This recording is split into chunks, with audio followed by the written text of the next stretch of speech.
Penambahan Sayyiduna kepada Rasulullah SAW di dalam dan di luar sholat, ini terkadang banyak juga teman-teman saya yang bertanya, tidak boleh menambah-nambah Sayyiduna khususnya di dalam sholat, dan mereka mengatakan ada athar dari Nabi Muhammad SAW dikatakan la tusayyiduni fis sholat, jangan mensayyidkan saya di dalam sholat. Hadis yang seperti ini terbantah walaupun dengan sanad yang betul, ya, apalagi sanadnya berantakan begitu ya.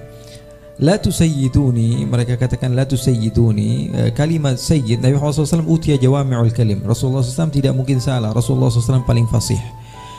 Sada yasudu itu kalau misalnya dikembalikan di dalam bahasa Arab, tentu bacanya bukan la tusayyiduni tapi la tusawwiduni, karena sada yasudu bukan sada yasidu. Maka hadis yang mereka katakan naql itu maka tertolak. Dan Rasulullah SAW membuktikan bahwa Rasulullah SAW sayyid. Bahkan Rasulullah menyebut dirinya ana sayyidu waladi Adam yaumal qiyamah wala fakhr. Adam wa man dunahu tahta liwa'i yaumal qiyamah wala fakhr. Dalam hadis yang sahih Nabi Muhammad SAW menyebut diri beliau sayyid. Artinya saya adalah sayyid, maka tidak masalah orang menamakan Rasulullah SAW sayyid. Kemudian Rasulullah SAW juga di dalam Al-Quran menjelaskan turun kepada Rasulullah wahyu, seorang Nabi dinamakan oleh Allah Subhanahu Wa Taala Sayyida wa Hasura. Artinya panggilan Sayyid adalah panggilan penghormatan. Kita tidak belajar dari Al-Quran. Allah memanggil nama Nabi Adam, ya Adam. Allah memanggil nama Nabi Nuh, ya Adam uskunu anta wa zawjukal jannah. Nabi Nuh, ya Ibrahim, ya Musa, ya Isa, inni mutawaffika wa rafi'uka ilai. Ketika Allah memanggil nama Nabi Muhammad, Allah katakan ya ayuhan nabi, ya ayuhar rasul, ya ayuhal muzammil, ya ayuhan. Tidak ada satupun ayat Rasulullah SAW dipanggil dengan nama ya Muhammad. Artinya nggak ada masalah lah. Seperti ini kadang-kadang dibikin-bikin masalah gitu. Dibikin-bikin masalah. Ya, makanya betul kata Imam Al-Ghazali, lau sakatal jahil laqallal khilaf. Andai saja orang bodoh tidak ikut bicara, maka tentu tidak akan ada perbedaan pendapat. Tapi semua orang pengen ngomong sekarang. Ya, semua orang pengen ngomong sehingga apa? Banyak perbedaan pendapat di mana-mana. Enggak masalah sama sekali menambahkan sayyiduna kepada Rasulullah SAW di dalam atau di luar salat. Di dalam atau di luar salat.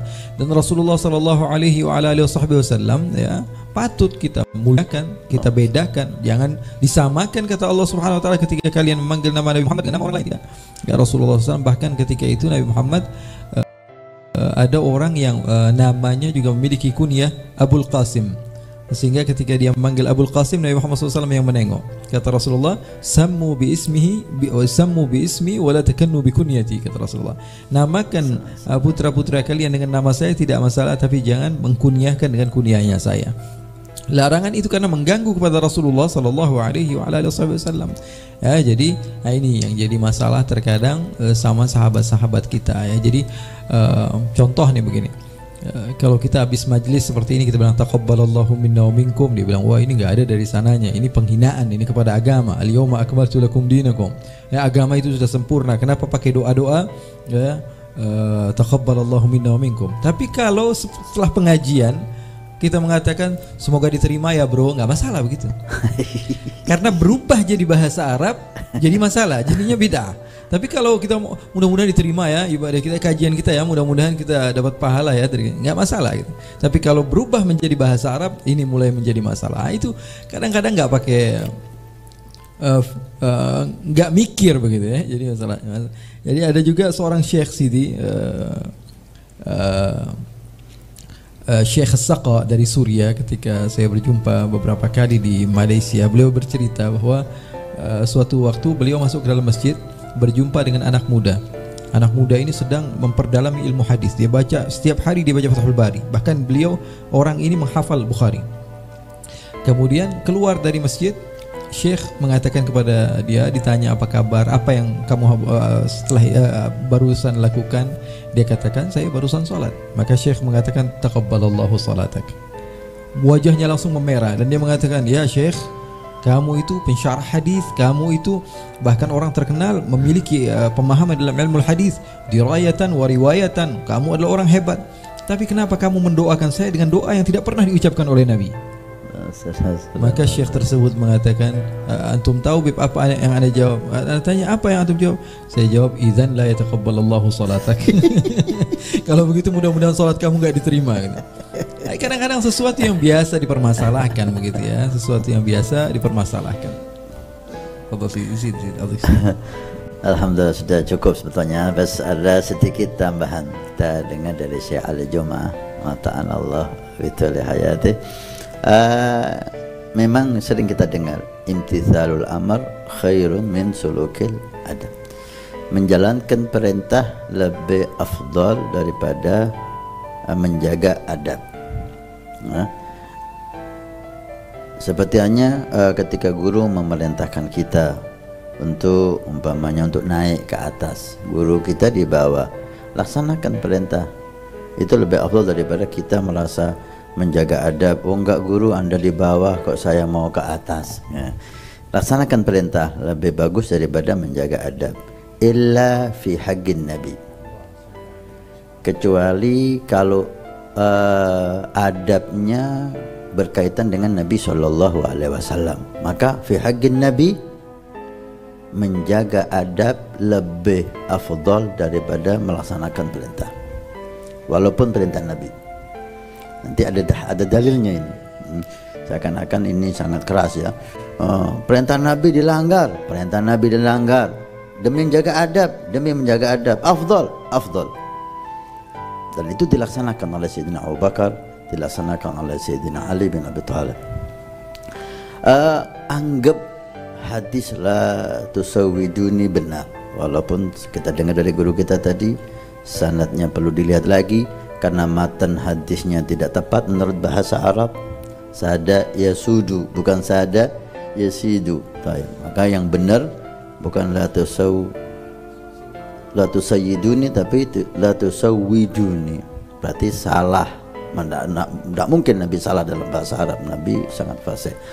Anggap ada hadis lain yang la tusawwiduni, tetap kita lebih afdal membaca Sayyidina Muhammad.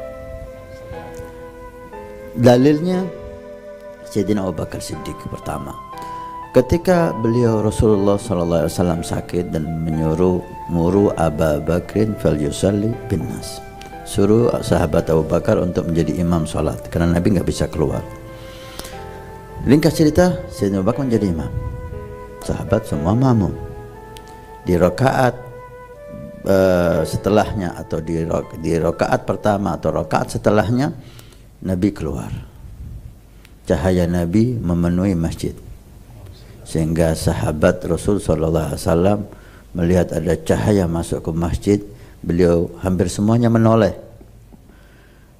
Ketika lihat Rasulullah, langsung Sayyidina Abu Bakar, subhanallah, disuruh mundur sama sahabat. Subhanallah, artinya siapapun Abu Bakar tidak bisa diterima oleh sahabat ketika ada Rasulullah, seagung apapun Abu Bakar atau selain Abu Bakar.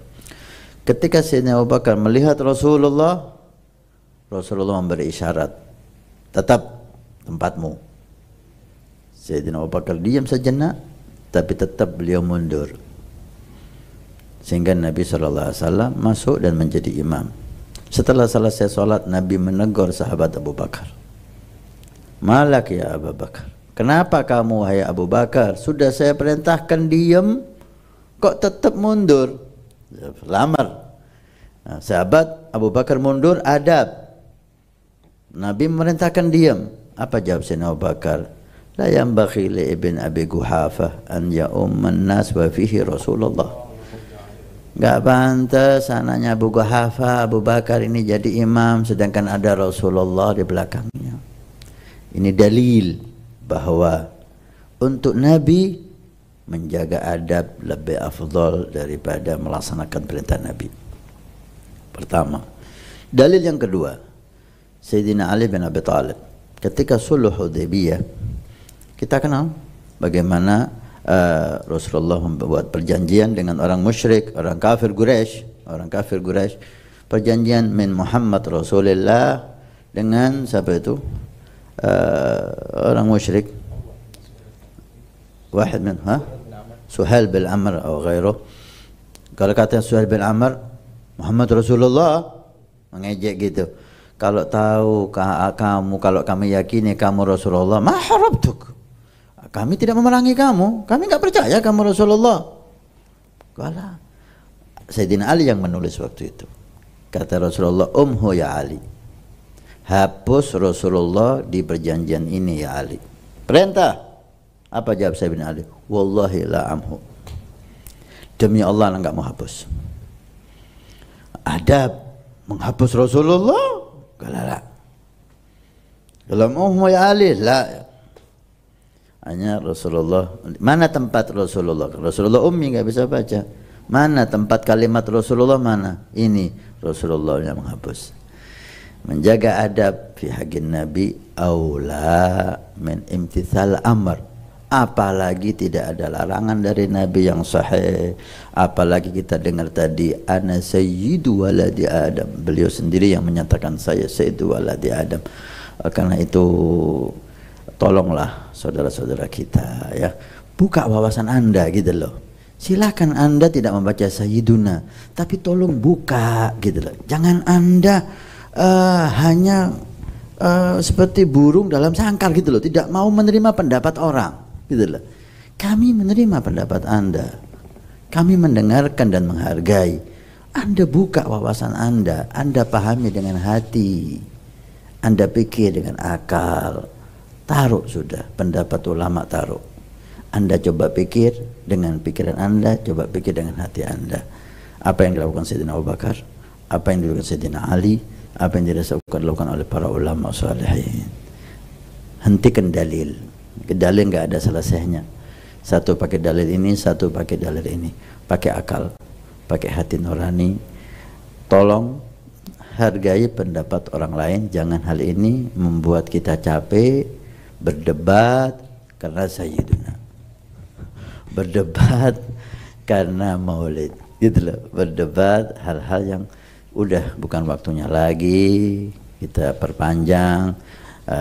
Hargai orang yang tidak mau sayyiduna, hargai orang yang mau sayyiduna, karena semuanya sama-sama cinta kepada Nabi. Anda menganggap ingin sesuai dengan Nabi, mereka juga menganggap ingin mengagungkan Nabi Sallallahu Alaihi Wasallam.